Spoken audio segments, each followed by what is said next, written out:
ওই কাফেরেরা বলতো, আব্দুল্লাহর পুত্র মুহাম্মদ মক্কার জমিনে কেমন রাসূল, আমরা তো তাকে রাসূল হিসেবে কিছুই বুঝতে পারি না। আমরা যেমন চলাফেরা করি নবীও তেমন চলাফেরা করে, আমরা যেমন খাই নবীও তেমন খাই, আমরা যেমন সকালবেলায় ব্যাগ হাতে করে নিয়ে বাজারে যাই নবীও তেমন ব্যাগ হাতে করে নিয়ে বাজারে যায়। নবীও বাজার করে, আমরাও বাজার করি। নবীও সংসার করে, আমরাও সংসার করি। নবীও মানুষ, আমরাও মানুষ। অতএব আব্দুল্লাহর পুত্র মুহাম্মদ তিনি যদি নবী হবেন তাহলে তার কাছে একটা বড় অন্য কিছু থাকতো।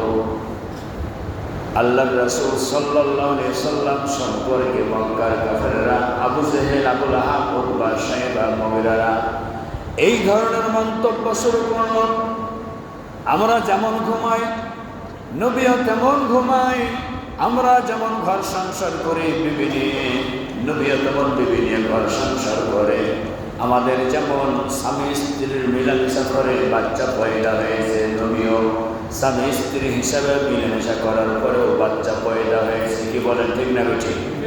এইসব দিক দিয়ে মিল আছে না নাই? আছে। কি বলেন, নবীর বাচ্চা কাচ্চা ছিল না? নবীর বউ ছিল না? একটা নয়, 12টা, মতান্তর 13টা। সুবহানাল্লাহ বলেন। সম্মানিত উপস্থিতি, আল্লাহ রাব্বুল আলামিন ওই সমস্ত কাফেরদের কথাগুলি কোরআনুল কারীমে করে চালিয়ে দিয়েছেন। রাব্বুল আলামিন বলছেন, ওই কাফেররা বলতো, মা লিহাদার রাসূল, এটি কেমন রাসূল, ইয়াকুলুত তাআম ওয়া ইয়ামশি ফিল আসওয়াক, সে খাবার খায় এবং ব্যাগ হাতে করে বাজারেও যায় বাজার করার জন্য। নবী যদি হবেন, রাসূল যদি হবেন, এমন একটা কিছু হবে যা আমাদের সাথে কোনো কিছু মিল থাকবে না। আল্লাহ রাব্বুল আলামিন ওই কাফেরদের সকল প্রকার মন্তব্যের যে চিন্তা ভাবনা ছিল, আল্লাহ রাব্বুল আলামিন তাদের মন্তব্যের সকল প্রকার বেড়াজাল ছিন্ন ভিন্ন করে দিয়া আল্লাহ রাব্বুল আলামিন জানিয়ে দিলেন, কুল ইন্নামা আনা বাশারুন মিসলুকুম ইউহা ইলাইয়া আন্নামা ইলাহুকুম ইলাহুন ওয়াহিদ। আল্লাহ রাব্বুল আলামিন বলছেন সূরাতুল কাহফের সর্বশেষ আয়াতে, নবী আপনি বলে দিন, ইন্নামা আনা বাশারুন মিসলুকুম, আমি তোমাদের মতোই একজন মানুষ। ইউহা ইলাইয়া, আমার কাছে প্রয়োজনের প্রেক্ষিতে আল্লাহ রাব্বুল আলামিন জিবরিল আমিন ফেরেশতাকে বার্তা বা ফেরেশতা হিসেবে ওহী দিয়ে পাঠান। শুধু এতটুকু পার্থক্য, আমার কাছে ওহী আসে। আমার প্রিয় ভাইরা, আমরাও মানুষ, নবীও মানুষ, আমরাও সংসার করেছি, নবীও সংসার করেছেন। সাহাবীদের কোনো যুদ্ধ বিগ্রহের কোনো প্রয়োজন ছিল না। যখন আল্লাহ রাব্বুল আলামিন প্রয়োজন মনে করেছেন তখন সেটা ওহী দ্বারা জানিয়ে দিয়েছেন। যেমন ফেরেশতাদের কোনো ধরনের যুদ্ধ বিগ্রহের কোনো প্রয়োজন নাই, ফেরেশতাদের ঘর নাই, সংসার নাই, ফেরেশতাদের ছেলে নাই, মেয়ে নাই, কিচ্ছু নাই, ফেরেশতারা ভালো মন্দ কিছুই বুঝে না। কিন্তু আমরা মানুষ, সংসার রয়েছে, আমাদের হাট বাজার রয়েছে, সব কিছুই রয়েছে। আল্লাহ রাব্বুল আলামিন বলছেন, নবী তোমাদের মতোই মানুষ, তবে তোমাদের চাইতেও তিনি হচ্ছেন সাধারণ মানুষ। আমার প্রিয় ভাইরা, আল্লাহ রাব্বুল আলামিন ওই প্রসঙ্গে তিনি জানিয়েছেন, নবী হচ্ছেন মানুষ। তোমরা যেমন ঈমান এনেছো, নবীও তেমন ঈমান এনেছিলেন এক আল্লাহর উপরে। তোমরা যেমন নামাজ পড়ো, সালাত কায়েম করো, নবীরাও নামাজ পড়েছেন। না, নবীরা নামাজ পড়েন নাই? আওয়াজ দেন। নবীরা নামাজি ছিলেন না? নবীরাও নামাজি ছিলেন, তারাও নামাজ পড়েছেন। যাদের টাকা পয়সা আছে হজ করে, নবীরাও হজ করেছেন। যাদের টাকা পয়সা আছে যাকাত দেয়, নবীরাও যাকাত দিয়েছেন। আমরা যেমন ঘর সংসার করি, নবীরাও তেমন ঘর সংসার করেছেন।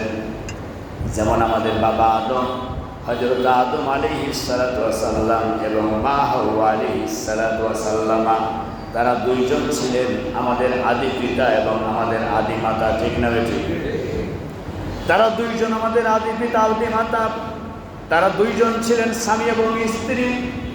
এ আদম আলাইহিস সালাম এবং মা হাওয়া আলাইহিস সালাতু ওয়াস সালামের মাধ্যমে আল্লাহ রাব্বুল আলামিন জোড়ায় জোড়ায় সন্তান পয়দা করতে করতে বাবা আদম এবং মা হাওয়া আলাইহিস সালাতু ওয়াস সালাম 40 জোড়া সন্তান পয়দা করেছিলেন। বলুন সুবহানাল্লাহ।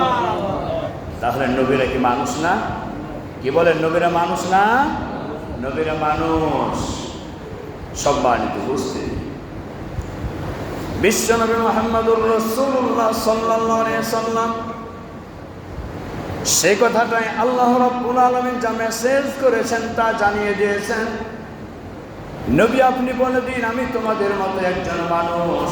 সকাল সন্ধ্যায় আমরা যেমন হাট বাজার ঘাট মাঠ সবকিছু কাজকর্মে লিপ্ত হয়ে যায়, নবীরাও তেমন লিপ্ত হয়েছিলেন। তবে আমরা যেমন মানুষ, নবীরা তেমন মানুষ ছিলেন না।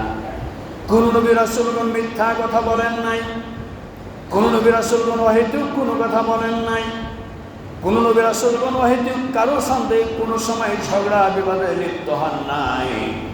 কোন নবী রাসূলগণের মাধ্যমে কোনো মানুষ অন্যায়ভাবে কষ্ট পেয়েছেন এমনটা হন নাই, ঠিক না ঠিক? কিন্তু আমরা মানুষ হিসাবে ধাপে ধাপে পায়ে পায়ে কদমে কদমে আমরা মিথ্যা কথা বলি, গুনাহের কাজ করি।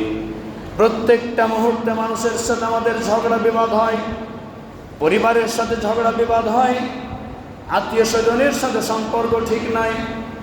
নবী রাসূলুল্লাহ সাল্লাল্লাহু আলাইহি ওয়াসাল্লাম তিনারা ওই সমস্ত দিক থেকে মুক্ত ছিলেন। আমার প্রিয় ভাইরা, বিশ্বনবী মুহাম্মদুর রাসূলুল্লাহ সাল্লাল্লাহু আলাইহি ওয়াসাল্লামের স্ত্রী ছিলেন, সর্বপ্রথম যে স্ত্রী ছিলেন সেই স্ত্রীর নাম হচ্ছে হযরতে খাদিজাতুল কুবরা রাদিয়াল্লাহু তাআলা আনহা। বিশ্বনবী সাল্লাল্লাহু আলাইহি ওয়াসাল্লাম খাদিজাকে নিয়ে সংসার করেছেন, খাদিজার সাথে উঠা বসা চলাফেরা করেছেন।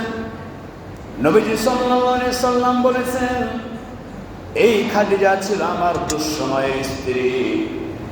যখন মক্কায় আমাকে জায়গা দেওয়ার মতো কেউ ছিল না, এমন একটি সময় খাদিজার মাধ্যমে আল্লাহ রাব্বুল আলামিন আমাকে মক্কায় থাকার ব্যবস্থা করে দিয়েছেন। সুবহানাল্লাহ। খাদিজাতুল কুবরা রাদিয়াল্লাহু তাআলা আনহাকে বিশ্বনবী সাল্লাল্লাহু আলাইহি ওয়াসাল্লাম তাহিরা বলে ডাক দিতেন। সেই খাদিজাতুল কুবরা রাদিয়াল্লাহু তাআলা আনহা বিশ্বনবী মুহাম্মদুর রাসূলুল্লাহ সাল্লাল্লাহু আলাইহি ওয়াসাল্লামকে যখন স্বামী হিসেবে গ্রহণ করলেন, সেই খাদিজা মক্কার জমিনে থানার একজন মহিলা ছিলেন, ধন সম্পদ অনেক ছিল। যখন বিশ্বনবীকে স্বামী হিসেবে কবুল করলেন, গ্রহণ করে নিলেন, খাদিজাতুল কুবরা রাদিয়াল্লাহু তাআলা আনহা তার সব সম্পদগুলি বিশ্বনবীর হাতে তুলে দিলেন। নবীজি এই সম্পদগুলি নিয়ে নেন, এই সম্পদগুলি আজ থেকে আমার সম্পদ নয়, এই সম্পদগুলি সব আপনার হাতে আমি উঠাই দিলাম। বলুন সুবহানাল্লাহ। ইচ্ছে মতো ইসলামের কাজে খরচ করুন, ইচ্ছে মতো ইসলামের কথা আপনি ব্যয় করুন।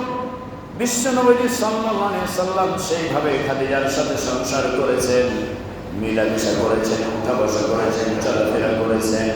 নবীজি যখন ধ্যানে মগ্ন হতেন, সেই সময় হেরা গুহায়, সেই গুহার ভিতরে বিশ্বনবী সাল্লাল্লাহু আলাইহি ওয়াসাল্লাম ধ্যানে মগ্ন হতেন। যেই সময় আল্লাহ রাব্বুল আলামিন কোরআনুল কারীমের আয়াত নাযিল করতেন, কোরআনুল কারীমের সূরাগুলি নাযিল করতেন, ওই সময় একজন মহিলা হওয়ার পরেও স্বামীর জন্য রান্না বান্না করে নিয়ে সেই পাহাড় অতিক্রম করতে করতে বিশ্ব নবীর কাছে গিয়ে খাবার পৌঁছে দিতেন। বলুন সুবহানাল্লাহ।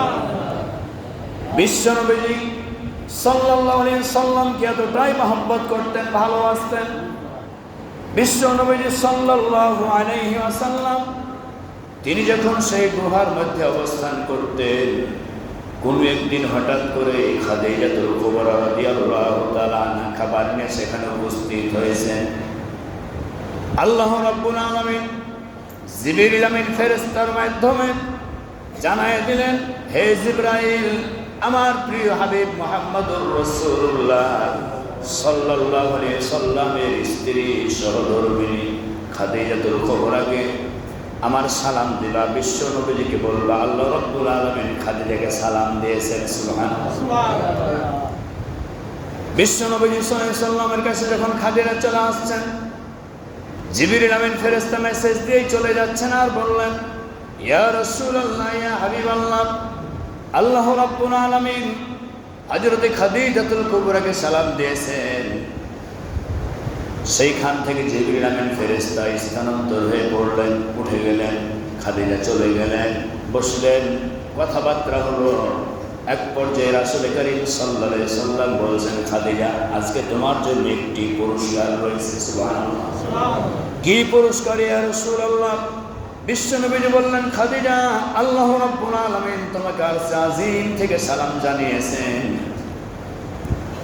হযরত খাদিজাতুল কুবরা রাদিয়াল্লাহু তাআলা আনহা বলছেন, ইয়া রাসূলুল্লাহ, আমি আল্লাহ রাব্বুল আলামিনের সালামের জবাব কিভাবে দেব?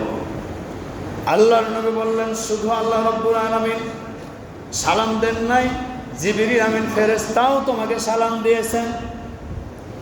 রাসূল করিম সাল্লাল্লাহু আলাইহি সাল্লামের কাছ থেকে এরকম পুরস্কারের কথা শুনে হযরত খাদিজাতুল কুবরা রাদিয়াল্লাহু তাআলা আনহা খুশি হয়ে গেলেন। সুবহানাল্লাহ। সালাম জানিয়েছিলেন কে? আল্লাহ রাব্বুল আলামিন। এরপর করে সালাম দিয়েছেন হযরত জিবরিল আমিন ফেরেশতা। বিশ্বনবী মুহাম্মদুর রাসূলুল্লাহ সাল্লাল্লাহু আলাইহি সাল্লামের কাছ থেকে খাদিজা চলে আসলেন।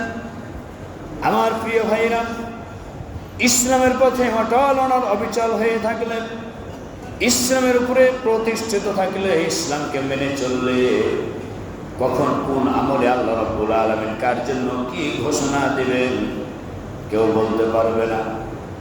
আল্লাহ রাব্বুল আলামিন বিশ্ব নবীকে জানিয়ে দিলেন, আমার খাদিজাকে আমি সালাম দিয়েছি। জিবরিল আমিন ফেরেশতাও বললেন, আল্লাহ তাআলা যেমন সালাম দিয়েছেন, রাসূল আমিও আপনার প্রিয়তমা স্ত্রী খাদিজাকে সালাম দিয়েছেন। বলুন সুবহানাল্লাহ। আল্লাহ রাব্বুল আলামিন বলছেন,